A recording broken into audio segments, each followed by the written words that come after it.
Hello students, I am Nagan Pratap Singh, your math teacher. You are all welcome in today's online classes. Today I am going to solve question number 1 of exercise 3.2. In this question, we have to find out the solution by graphically. See, from the pair of linear equation, from the pair of linear equations in the following problems and find their solutions graphically. सबसे पहले जो question दिया है आपको equation बनाना है और equation के बाद आपको इसको ग्राफ पे भी रिप्रेजेंट करना है और ग्राफ पे रिप्रेजेंट करके आपको इसका उत्तर, इसका सॉल्यूशन आपको बताना है। देखिए क्वेश्चन में पहला क्या रहा है कि 10 students of a class 10th टूक part in a mathematic quiz. एक मैथमेटिक क्विज होता है जिसमें क्लास 10 के 10 विद्यार्थी 10 स्टूडेंट्स हिस्सा लेते हैं। If the number of the girls 4 more than the number of boys, और वो 10 में जितनी संख्या लड़कों की है उससे 4 अधिक लड़कियों का है। Find the number of boys and girls who टूक पार्ट इन द क्विज। तो उस क्विज में, मैथमेटिक क्विज में हिस्सा लेने वाले लड़कों और लड़कियों का अलग अलग आपको संख्या बताना है। यानी हमको किसी का नहीं मालूम है, तो इसके लिए क्या करेंगे, हम लेट करेंगे, सपोज करेंगे। कैसे कि गर्ल्स की संख्या x है तो बॉयज़ की संख्या y है, और दोनों मिला के टोटल कितने हैं। तो जो हमारा पहला इक्वेशन निकलेगा, आप देख लीजिए, let the number of girls equal to x। किसी का हमको संख्या तो पता ही नहीं है, x मान लिए। ठीक उसी तरह let the number of boys equal to y, और बच्चों की संख्या हमने क्या मान लिया, y। अब इस दोनों को मानने के बाद हमारा पहला इक्वेशन स्पष्ट निकल जाता है कि क्लास 10 के 10 स्टूडेंट्स, यानी लड़के और लड़कियां मिला के टोटल कितने बच्चे हैं, 10। तो हमारा पहला इक्वेशन बनेगा x plus Y equal to 10, यानी x girls and y boys, दोनों मिला के दोनों की संख्या 10 है। तो ये हमारा पहला इक्वेशन निकल गया। ठीक, अब दूसरा इक्वेशन निकालने के लिए क्या करेंगे, देखिए दिया है कि लड़कियों की संख्या लड़कों की संख्या से 4 अधिक है।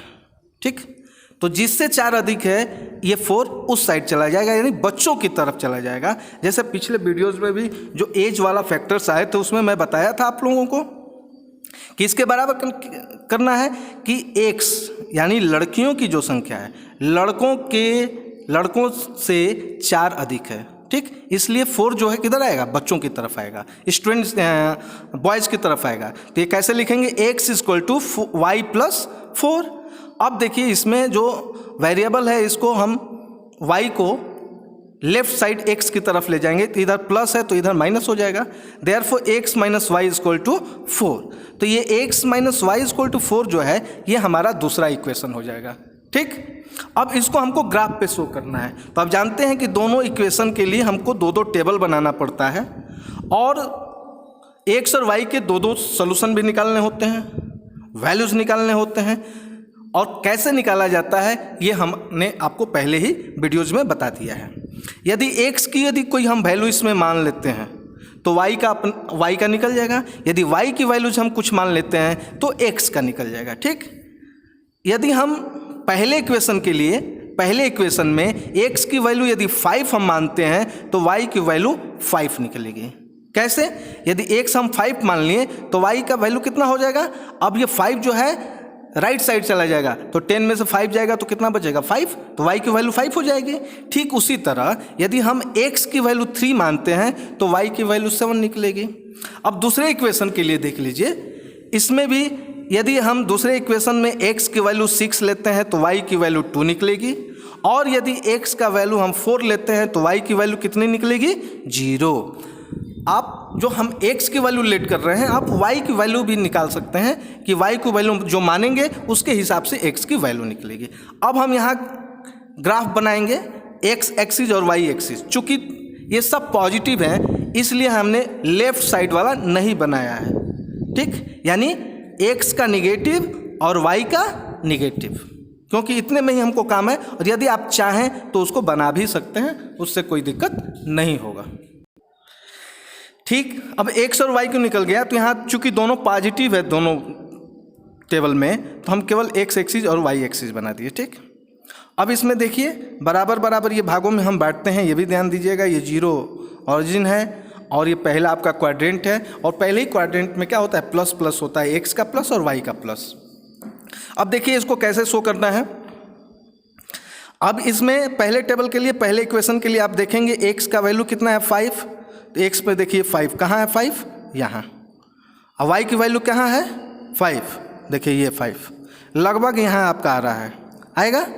अब यदि एक्स का दूसरा यदि हम वैल्यूज लेते हैं, ठीक, तो क्या आ रहा है 3, तो एक्स की वैल्यू इधर है 3 देखिए, और वाई की वैल्यूज क्या है 7, वाई की वैल्यू 7 है, तो 7 देखिए यहाँ आ रहा है आपका ये, ठीक,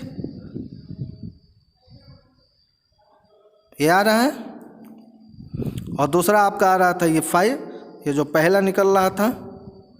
ठीक, अब ये दोनों जो कोऑर्डिनेट हैं 3 7 5 5, इसको हम क्या करेंगे, ऐसे मिला देंगे। ठीक है, और मिलाने के बाद इसके ऊपर आप जानते ही हैं कि इक्वेशन लिख दिया जाता है। ये पहले इक्वेशन का है, तो यहाँ हम क्या लिख देंगे, इधर ही लिख देते हैं हम, चूँकि जगह नहीं है, x plus Y equal to 10। अब दूसरे के लिए देखिए, दूसरे टेबल के लिए यानी दूसरे इक्वेशन के लिए जब आप देखेंगे तो x की वैल्यू क्या ली गई है 6, तो देखिए 6 यहाँ है, और y की वैल्यू 2 देखिए ऐसे है, ये आपका एकदम यहाँ आ रहा है, देख रहे हैं ये क्वाड्रेंट को दिखाया भी जाता है। तो 6 जो है x की वैल्यू और 2y की वैल्यू। अब उसके बाद जो है x की वैल्यू कितनी लेनी है 4, तो यहाँ आपका ये 4 है, और y की वैल्यू कितनी है 0, तो y आपका कौन सा है, ये x है और ये y। ठीक, तो ये आपका आ रहा है सीधे यहाँ। तो ये दूसरा जो आपका ये निकल रहा है दो कोऑर्डिनेट, इसको फिर से हम ऐसे मिला देंगे। आया समझ में। अब देखिए, अब इसके ऊपर हम लिख देंगे, दूसरा इक्वेशन हमारा क्या था, x minus Y equal to 4। अब इसमें ये देखना है कि ग्राफ बनाते समय ये जो पहले इक्वेशन के लिए लाइन हमने लिया और ये दूसरे इक्वेशन के लिए जो लाइन लिया, ये कहाँ इंटरसेक्ट कर रहा है, तो आप देखेंगे कि यहाँ ये इंटरसेक्ट कर रहा है। देख रहे हैं आप लोग ध्यान से, देखिए ये यहाँ इंटरसेक्ट कर रहा है, और जहाँ ये इंटरसेक्ट कर रहा है उस पॉइंट पे x और y की वैल्यू क्या होगी, पहले आप ये देखिए। तो यहाँ x की वैल्यू क्या होगी, ये किसके सामने आ रहा है, सीधे आपका ये देखिए, ये 7 के सामने आ रहा है। देख रहे हैं आप लोग, ये 7 के सामने आ रहा है कि नहीं, ये x की वैल्यू जो है 7 के सामने आ रही है, और y की वैल्यू कहाँ जा रही है, ये देखिए, ये y की वैल्यू जो है आपका 3 के सामने जा रहा है। एकदम सीधा नहीं है, जब आप स्केल से इसको बनाएंगे तब, ये स्केल से जब आप ये बनाएंगे, देख रहे हैं ना, ये आपका एकदम ये 3, देख रहे हैं, ये जो y की वैल्यू है ये 3, और x की वैल्यू क्या हो रही है, ये 7, ये आपका यहाँ मिला। तो ये जो इंटरसेक्टिंग पॉइंट है दोनों लाइन की, वो इंटरसेक्टिंग पॉइंट का जो x और y का वैल्यू जो होगा आप यहाँ लिख लेंगे। x कितना है 7, y की वैल्यू कितनी है 3। अब देखिए हम x किसका माने थे, गर्ल्स का, मैं इसको फिर से, हाँ, x की वैल्यूज हम किसका माने थे, गर्ल्स का।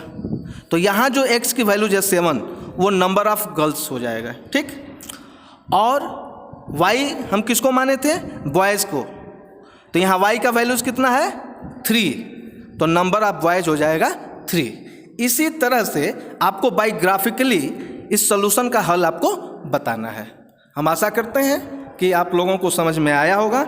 यदि कोई दिक्कत होगी तो फिर से आप मेरे पर्सनल व्हाट्सएप नंबर पर कांटेक्ट कर सकते हैं।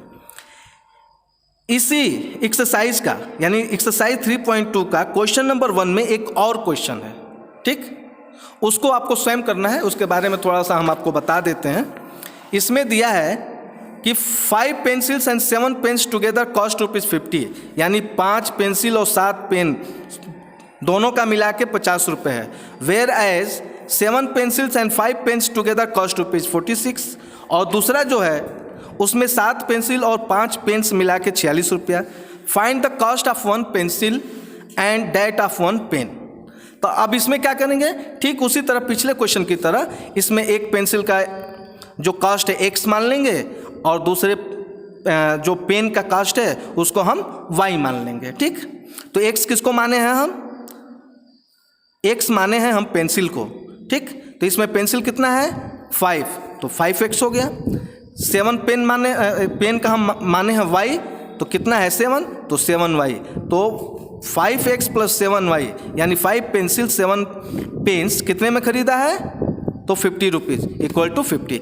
यानी इस तरह से आप इक्वेशन ये बना लेंगे और ग्राफिकली शो करके आपको बताना है कि एक पेंसिल का दाम कितना है और एक पेन का दाम कितना है। तो जहाँ ये पॉइंट इंटरसेक्ट करेंगी दोनों इक्वेशन के लिए, जहाँ पॉइंट इंटरसेक्ट करेंगी अब उस पर देखेंगे कि x और y की वैल्यूज़ क्या आ रही है।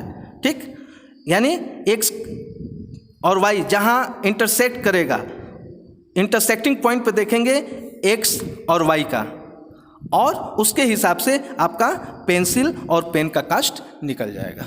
इस वीडियो में बस इतना ही। अगले वीडियो में मैं इसी एक्सरसाइज का क्वेश्चन नंबर 2 लेके आऊँगा। तब तक के लिए धन्यवाद।